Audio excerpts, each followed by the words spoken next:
a plus, il y en a encore.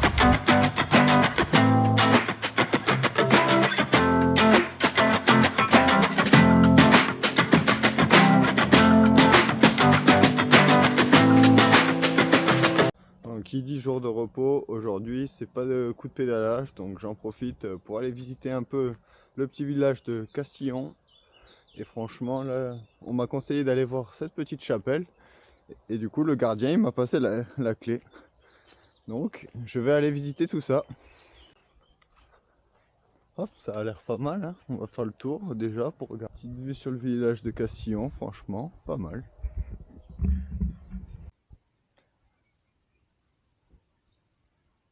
Je me prends un peu pour Stéphane Bern à visiter des châteaux, des églises. Ah, ça me régale. C'est bien beau de faire le tour de cette église, mais j'ai la clé. Il faut que je rentre dedans maintenant. Il faut continuer la visite touristique.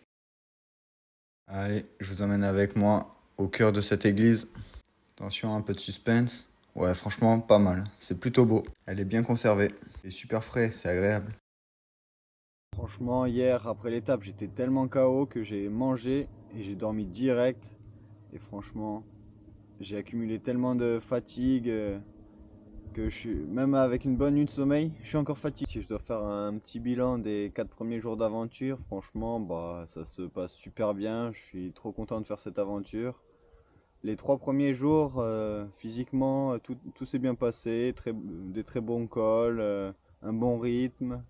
Et là, hier, je pense, je paye un peu l'enchaînement des 4 jours. J'arrivais pas trop à avancer, il faisait assez chaud, donc l'école était raide. Donc franchement, ce jour de repos me fait un grand bien. Bon les amis, il est temps pour moi de vous annoncer que je reprends la route direction Tarascon sur Ariège. Après avoir passé un très bon jour de repos, ça m'a fait du bien moralement, mentalement, physiquement.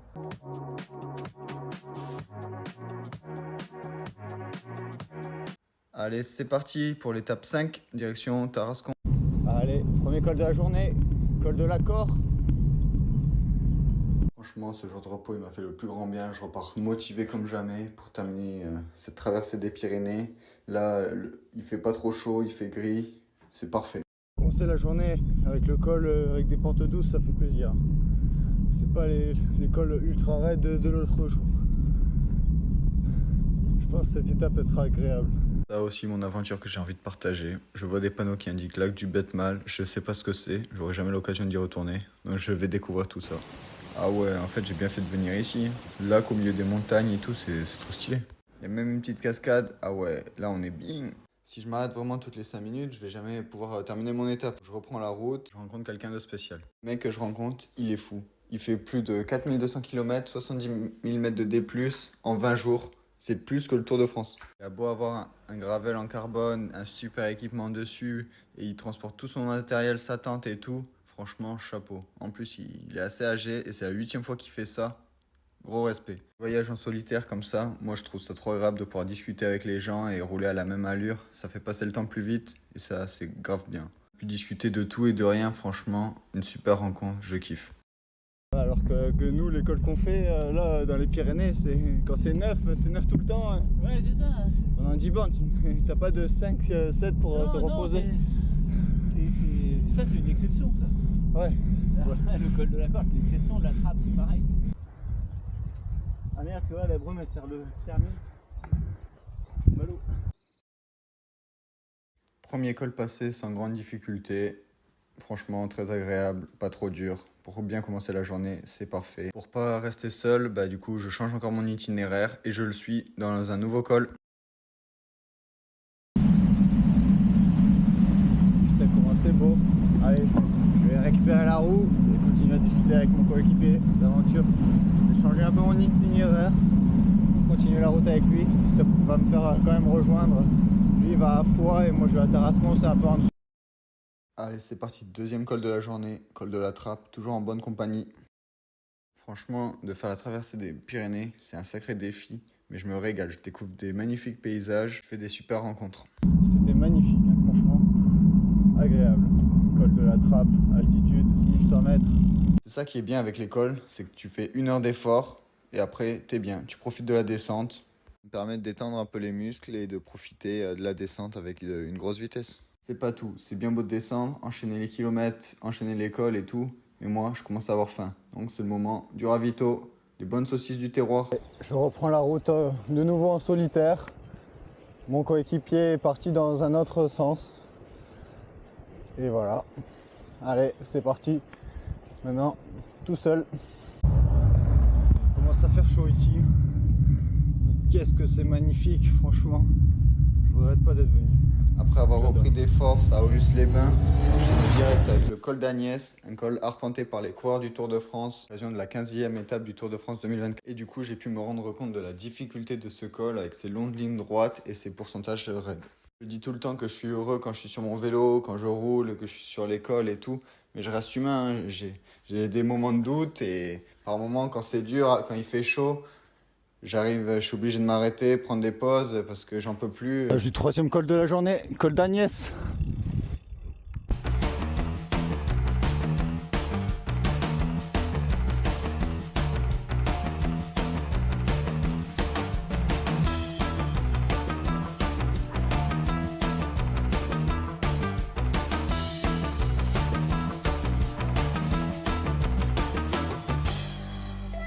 Et 2-4, nouveau col au compteur, col du Port de l'Hers, l'Ariège. Quel département avec du dénivelé, des belles montagnes, des beaux paysages. Franchement, si vous aimez le vélo, vous allez vous régaler.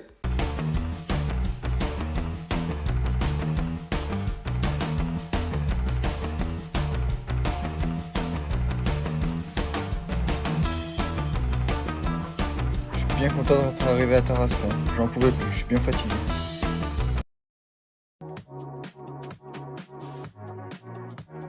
Jour d'aventure, direction Prades, avec une grosse étape aujourd'hui. Là c'est un peu brumeux, nuageux, franchement plutôt agréable, il fait pas trop chaud, donc je suis content. Bon, j'espère que ça va se dégager. Direction la route des Corniches, pour éviter la nationale pour rejoindre Aix-les-Thermes avant d'attaquer le col de la Paillère, un col à plus de 2000 mètres d'altitude, donc plutôt agréable de prendre une route parallèle qui évite une...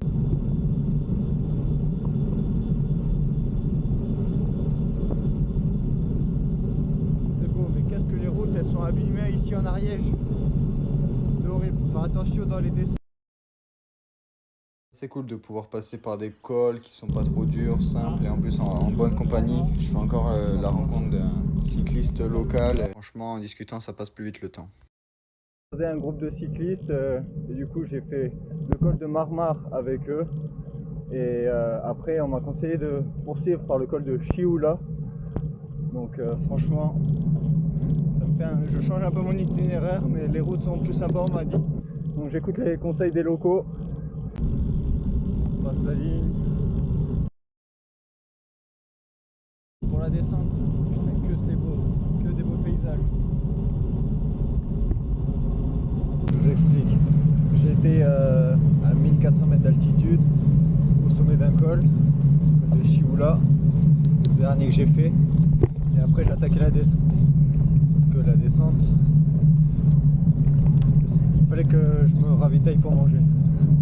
Du coup, je suis descendu au village de Aix-les-Thermes, sauf que c'était 7 km plus bas. Du coup, là, il faut que je remonte. Allez, c'est parti. Col de Paillère, du coup, une vingtaine de kilomètres pour monter à 2000 mètres d'altitude avec 10% max. Attention, ça va être dur. J'aurais dû arriver du col de Chioula ici. Pour aller vers le col de Paillère. Il n'y a personne. Sous les arbres, au bord du ruisseau. Et il est pas trop raide le début, ça va. La fin est super dure, on m'a dit. Donc le plus dur reste à venir. Je viens à peine de dépasser le milieu du col et ça pique. Je commence à avoir mal aux jambes et c'est loin d'être fini. Après la station de ski, c'était que du 9%. Il reste alors 5 km à 9% de moyenne. De moins en moins de végétation, ça veut dire que je me rapproche du sommet. Ça se mérite quand même de monter à plus de 2000 mètres d'altitude. C'est le point le plus culminant de l'Ariège. C'est pas rien. Allez, faut tout donner. C'est bientôt fini, presque le sommet. Allez, le J quoi. Un dernier effort et chier. Allez, chier un monstre. Et voilà le travail, j'y suis. Vamos! Je récupère un peu et j'attaque la descente. Après en avoir chié pendant plus de 2 heures, 20 km d'ascension, c'était vraiment dur. Là, je vais pouvoir savourer la descente et on se retrouve après.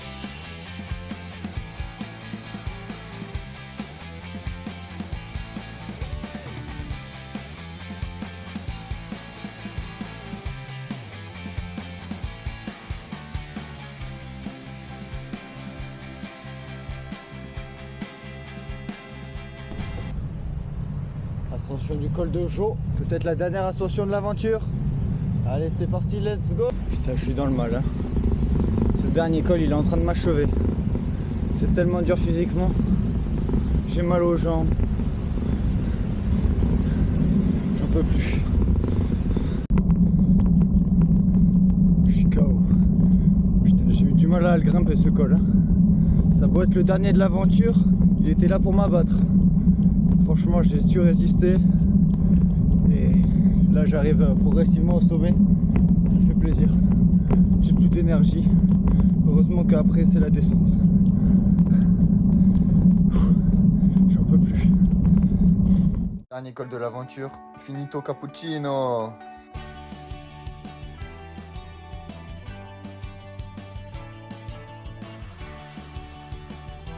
Enfin arrivé au dernier village, je peux savourer mon repas et profiter d'une bonne nuit de sommeil. Bon les amis, il est temps pour moi de vous annoncer que c'est le départ de ma dernière étape de la traversée des Pyrénées.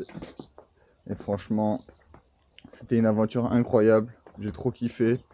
J'ai eu des moments de doute, mais bon, c'est normal, j'ai cru que j'allais abandonner. Mais au final, j'ai résisté. Dernière étape très tranquille, franchement. 60 km pour rejoindre Saint-Cyprien depuis Eus. Et après, direction Perpignan pour prendre le train pour rentrer. Bon, j'ai pas fait tous ces efforts pour m'arrêter au panneau. Du coup, je vais aller visiter un peu le port et les alentours. C'est quand même pas rien de réussir la traversée des Pyrénées en solitaire à 19 ans. Je suis tellement heureux d'avoir réussi ce défi hors norme. Parti de Seignos et 800 km plus tard et 18 115 mètres de dénivelé, je suis arrivé à Perpignan 8 jours après. Je pense à tout ce qui s'est passé pendant ces 8 jours d'aventure, franchement c'est incroyable et le fait de se dire qu'à 19 ans, j'ai réussi à faire la traversée des Pyrénées en solitaire, c'est vraiment quelque chose d'énorme. J'ai eu des moments de doute, j'ai failli arrêter mais mentalement je me suis toujours surpassé pour réussir et terminer cette aventure pour arriver au bout. C'est la fin de cette super aventure, allez on rentre.